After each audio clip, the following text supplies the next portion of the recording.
Hey Budget Fam, it's Jordan from Jordan Budgets. Today we are talking about how to start the cash envelope system. I get this question all the time by people that are wanting to start the system or they've started and they feel overwhelmed. Please watch this video. I have some tips and tricks for you, and we're going to talk about everything from what is a cash system and why we use it here in the cash budgeting community. We're going to talk about how to organize your cash budget, breaking things down to bills, variable expenses, sinking funds, and savings challenges. And then we're also going to talk about what you need to start cash budgeting, and it's not going to be all of these binders. We're going to talk about absolutely what you need, the bare minimum to start, and then if you want to splurge a little bit, maybe that next step of what you can do. And then finally, I'm going to talk about what I would do if I were you and if I were just starting, as far as what funds to create and how many categories to have and that kind of thing. On this channel, I do a lot of cash stuffing and savings challenges, as well as a few other things, but primarily this is a cash budgeting channel. So if this kind of thing interests you, please go ahead and subscribe. We're almost at 5,000 subscribers, and when we hit 5,000 subscribers, I'm going to have a free printable giveaway to all of my subscribers, so please stay tuned for that, especially if you are a new budgeter and someone that does not have all of the sinking funds and different categories and fun printables and things, because I think you guys are all really going to love the free printables that I have coming out whenever we hit 5,000 subscribers. Okay, so my cash stuffing videos are always very, very chatty. I'm not going to be super chatty in this video because we do have a lot to cover. I'm just going to be sticking to what is sort of on our agenda and on the board. But if you are someone who enjoys a good chat during cash stuffings though, then this channel is where you want to be. Okay. So first, let's start with what is the cash system and why we use it. The big draw to the cash budget system is that you pull all of your money from the bank when it comes in, and you go ahead and divvy it out into different categories, into different sinking funds. And we're going to talk more about that as this video goes on. So if you're not cash budgeting and you're anything like me, whenever you get paid, say you get paid $1,200, that $1,200 hits the bank and you say to yourself, hey girl, hey, you got some money. You can afford that new sweater. You can afford that weekend trip that you wanted. It was, you just got paid. You can do whatever you want to do. I'm not gonna speak for everyone and say that that's how everyone lives, but that is the way I was living before the cash budgeting system. Money would hit my bank. I would think, oh, you've got a lot of money. You can do whatever you could do whatever you want with that money. I would not take into account things like my car was going to need an oil change next month. My kids are going to need winter clothes in a couple of months. I would not take into account those things that were in the future. I would just say, oh, well, I'll take care of those things when they hit. And then during that time when, say I got paid the $1,200 and then, oh, wait a second, my car needs car maintenance.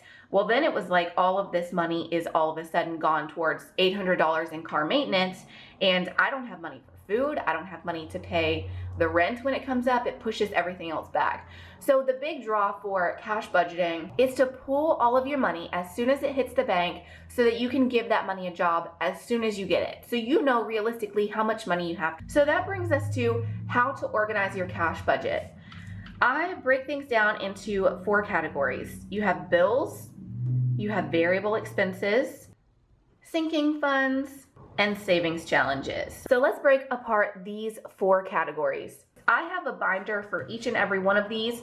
You will see as this video goes on though, this is not necessarily how I recommend you start it if this is overwhelming to you. So let's start with bills. This is my bills binder, like rent, electric, water, internet, and homeschooling expenses that I know are coming out monthly. Preschool's not in here because I just pulled it to pay it in person. Out of all of the categories, I would say the cash budgeting community might back me on the most. This is probably the least out of the 4 that other cash budgeters are doing. Let me explain this really quick, and this could probably be a video all in its own, but I do pay all of my bills on the 1st. So I spend all month basically saving bills to pay on the 1st of the next month. So I'm a month ahead. If you are just starting, I would say stash a little bit of money aside here and there until you have a full month set aside, and then you can start paying on the 1st. This is not my actual bills, but just to keep the math simple, say my bills are $1,000,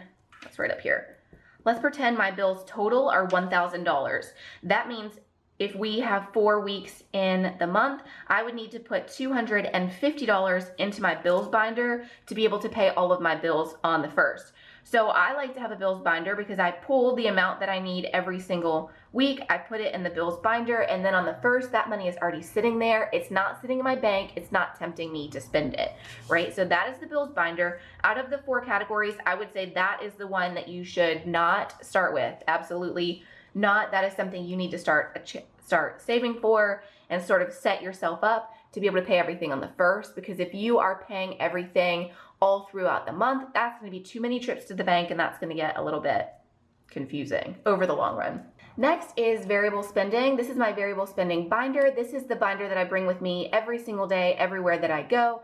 It has things like gas, fast food, groceries, shopping money, fun money, things like that. If you are going to cash budget variable expenses, you want to have your own binder for this one specifically because it's going to come out with you. It's going to go shopping with you. It's going to be in your purse. So you don't want your sinking funds, your savings challenges, or your bill money. You don't want that in this binder because this is going to be being carried around. And if something were to happen, you don't want your bills money, you don't want your sinking funds and things being carried around. So I will say, if you are doing variable expenses, make sure you have your own binder or your own envelope system, something. It needs to be separated from the other categories. Okay, so I will say that bills and variable expenses, the 2 things that we just covered, those are very automatic. Those are things that we are pretty good at doing. We're pretty good at keeping a roof over our heads for the most part. We're pretty good at spending money weekly. We shop, we buy gas, we buy fast food. Those are 2 categories that we're pretty good at doing. I would say cash budgeting really shines whenever you take sinking funds and savings challenges into account. And so let's talk about those, and let's also talk about why I pull those 2 things apart. So sinking funds. Sinking funds are things that are high priority that happen occasionally. Those are things like I'm making a moving trip, car maintenance, new clothes, haircuts, because haircuts happen every month. So these are things that you really want to keep on your radar, but they feel like they sneak up on you if you are not cash budgeting, right? So I have a separate category for sick days. This is not for medication. This is for if my kids get sick and I want to buy them Legos because we're stuck at the house and they just need something new to play with. This is for extra fast food. You can see there's no money in here too, but usually I have a little bit of money stuffed away. My goal is to always have about $30 in here because I find that keeps us, that gives us a couple of fast food trips. If I'm too sick to be cooking, that gets them a new toy or something to keep them occupied, that kind of thing. New phone, that's a sinking fund that I have. Glasses for my boys and for myself. New clothes, because when seasons change, that's when I tend to do just a bulk shopping trip for the boys. So I tend to just save that money up throughout the year. Family fun, books for Christmas, car insurance. Think of those expenses that seem to pop up for you, but when they happen, you're like, girl, you should have known that was gonna come. You knew this was coming, right? Make a list of all of those things and then start creating room in your weekly budget for how much you might need for those things. So let's go back to our example. Let's say $1,200 hit your bank account. If you're only thinking about your variable expenses and maybe you're thinking about bills are due soon, then you think, oh wow, let's keep the budget tight. Okay, let's say that you think, oh well, I've got $200 of that $1,200 that are extra. I can spend that money on a new jacket or that new purse that I saw. Or if you're anything like me, you're not thinking new sweater or anything like that. You're thinking fast food. You're thinking, easy living, right? You're thinking, I can spend $40 on Chili's getting that food delivered. But once you set up your sinking funds and you list out all of the things that you have that come out throughout the year, like new glasses for your kids or yourself, or car maintenance that is going to pop up at some time, you might realize, okay, I don't actually have $200. I need another $200, right? So sinking funds are important to create those categories and get them on your mind. Savings challenges are very, very similar to sinking funds. I separate the 2. I make my savings challenges for bigger expenses and or things that I don't want to save for. The sinking funds categories, for me at least, tend to be things that I want to put money towards. So it motivates me to save money in my everyday spending. So I'm making a moving trip soon to Nashville just to visit the area. I want to put money aside for that. So it makes me not want to spend money every day because I want to put money towards my sinking funds. It's things that I want to be prepared for. They excite me. So this motivates me to save money. Savings challenges now are things that are further off. So like a moving trip. In about 7 months, I'm moving. It is very, very, very hard for me to say, okay, you're moving in 7 months. You're gonna need probably some new appliances. You're gonna need a moving truck. You're gonna need a bunch of these random things. That's overwhelming to me, and that's not something that excites me to save for. So savings challenges are still, they're just like sinking funds, only to me they are bigger things or more intimidating things that you make little games for or little coloring pages for. And it is just to help those things be a little bit more fun. So savings challenges I have created for myself are a $1 challenge. Every time I put $1 in here, I get to color out a spot. So I'm really excited to get to color in all of my flowers. And the same thing for the $5 challenge. $5 challenge is putting $5 in this savings challenge card. Every single time I put $5 in here, I get to color in a spot, and so on. And I could make a whole video explaining how to do different savings challenges and different savings challenge ideas. I think that would be a lot of fun. Let me know in the comments if you want to see a whole video just on savings challenges and different ideas. I'd be happy to do that. I do just want to say though, everything that you're seeing in this video is things that I create and are in my Etsy shop, like the sticker, and I guess I didn't even show this, but like the sticker and the tracker set, those are listed in my Etsy shop. These are not things that you need to start right away though, and we will talk in just a second about what you need to start, and it's not going to be anything in my shop, okay? But if you're seeing these things and you're interested in purchasing them, you will find them in my Etsy shop, and that link is in the description below. Savings challenges. All of these savings challenges from the 50 envelope challenge forward, all of this goes towards my big move happening in 7 months. This is just a way to motivate me. Every single week, I put some kind of money in all of these categories, and I don't even know what the bulk total is. That's part of the fun. But in 7 months or closer to time to move, I get to count all of that money and see where we are at and how much we have for that big move. Instead of just having a category that is like, you're moving in 7 months, get it together, you know, that would be way less fun to stuff. And honestly, I would probably put that money anywhere else but this category, right? New car, Christmas is expensive. So again, it's just every time I put $10 in this tracker, I get to color in a little Christmas tree. It keeps it fun. And the same thing goes for like holidays, like Thanksgiving, winter vacation. So you can see all of these categories are sort of bigger categories. So 1 month ahead, I'm already 1 month ahead, but I would like to be 2 months ahead. So I've already started coloring in a 1 month ahead tracker to get 2 months ahead. So again, that is a big daunting task to get 1 month ahead. So I like to put it in a savings challenge, keep it fun. So as you can see, savings challenges and sinking funds are very, very similar. I just make the distinction between sinking funds are things that you want to be stuffing, really, in my opinion. Sinking funds are things that motivate you to save money in your everyday spending. Savings challenges are things that you might struggle with naturally, but you get to associate a card with them. So my $1 challenge, for example, is for a moving trip. For you, the $1 challenge might be saving for a house. Like, what are your longer term goals? Attach those to a savings challenge and keep it fun, and it definitely will motivate you to make that happen. So now we talked about what is a cash system and why to use it. We've talked about how to organize your cash budget. Let's talk about what you need to start. And it's not going to be anything from my shop, okay? If you are just starting and you are on a very, very tight budget, I would start with a small accordion file just like this one. I got this one for $2.50 at Walmart. I just went in the store, picked it up off the shelf. If you are someone who likes to have things mailed to you, I have found one on Walmart.com. I didn't find this one. It was there recently, but I can't find it now. But I did find a 13 pocket expanding file that is really, really cute, and it almost looks like a fake leather. You can follow the link below. I'm not associated, or I don't get any kind of pushback for that link. I just saw it and thought it was really, really cute, and it is $6.50. And put your sinking funds and savings challenges, or whatever you're saving for, put them in the accordion file. I use it for storage of other things at this point.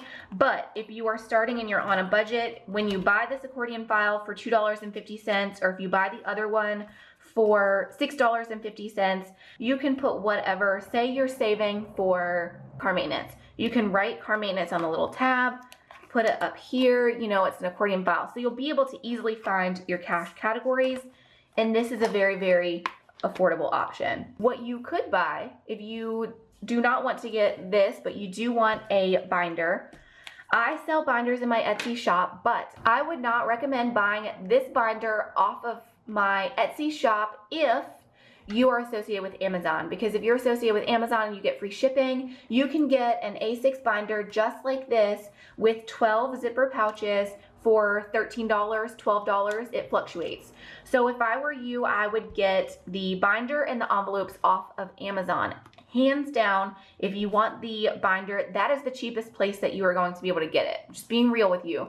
So I work full-time off my Etsy shop. I'm not trying to steer you guys away. I just want you to get the best price.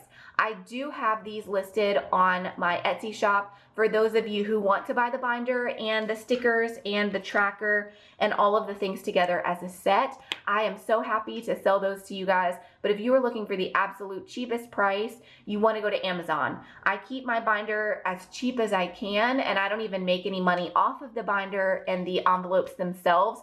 I just have to charge a little bit more because of the cost of shipping. Now, if you're interested in the binder envelopes and the whole dealio off of my Etsy shop, please go ahead and buy it. I love you for that. However, if you are trying to keep it as cheap as you can and you get free shipping on Amazon, please buy the binder off of Amazon and the zipper pouches off of Amazon, and then just buy the stickers and the trackers and things from my shop like that, because that keeps the shipping price down for me, which makes me able to give you the best price for things that you're buying. If you do a split purchase like that, you want to buy all of it from me, please do. I love you for that.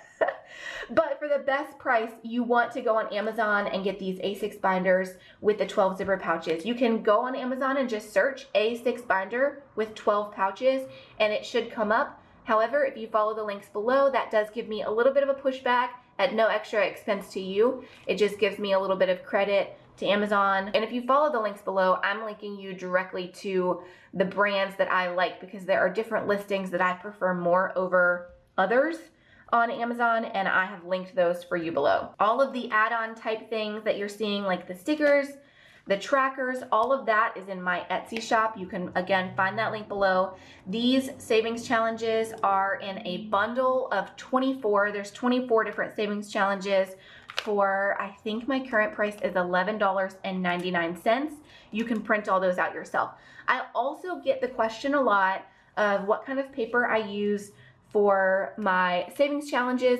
I would not print any of this on your regular paper. I print all of this on 110 cardstock. My favorite easy to find one is, again, walk inside Walmart. There's a brand called Pen and Gear. It's maybe $4 for a huge pack of cardstock, of white cardstock.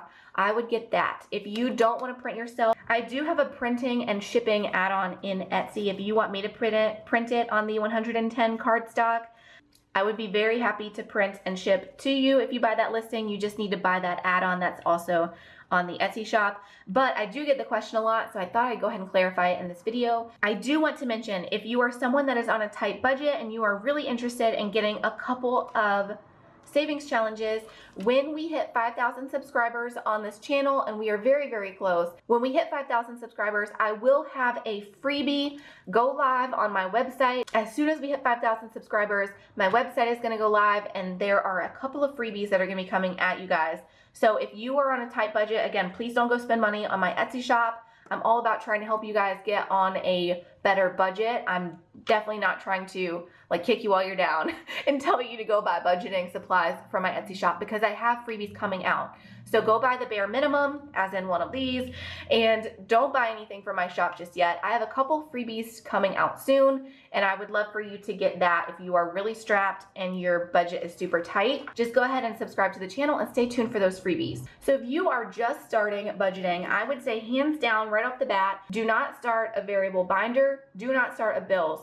This is all just my opinion, but let me tell you why that is my opinion. As far as bills and variable expenses go, you need a pen and you need paper. Write the month down, and then on the first, write everything you spend money on. Okay, so like say on the first you paid rent, on the first you went to McDonald's and spent $5, you paid $1,000 in rent. Say you also went shopping, you bought, let's say you went to Walmart and bought some snacks for $7. You want to write every single thing that you buy down for an entire month. That's where I would start with bills and variable expenses. I would not create a binder right off the bat, and I'm speaking from experience because I did this and then I felt overwhelmed.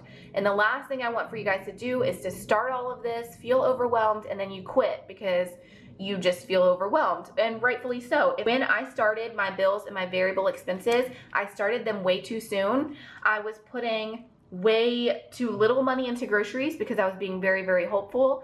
And then I was just discouraged whenever I spent way more than I had allotted for it, right? For an entire month, every single day, let's say you got groceries on the second, you spent $120. You want to track all of those bills and variable expenses for an entire month. And then at the end of the month, go through everything and you'll see realistically for groceries, you spent $900 and you thought you spent $400. So your budget, you would have made yourself mad because your budget's going to be way off, right? So after that month, you can make the goal of say, oh, well, I want to get our groceries down to $750 because that's a realistic jump off of $900. And then the next month, you might even say, okay, that was too far of a jump. We need $800. It takes time to figure out those bills and everyday spending.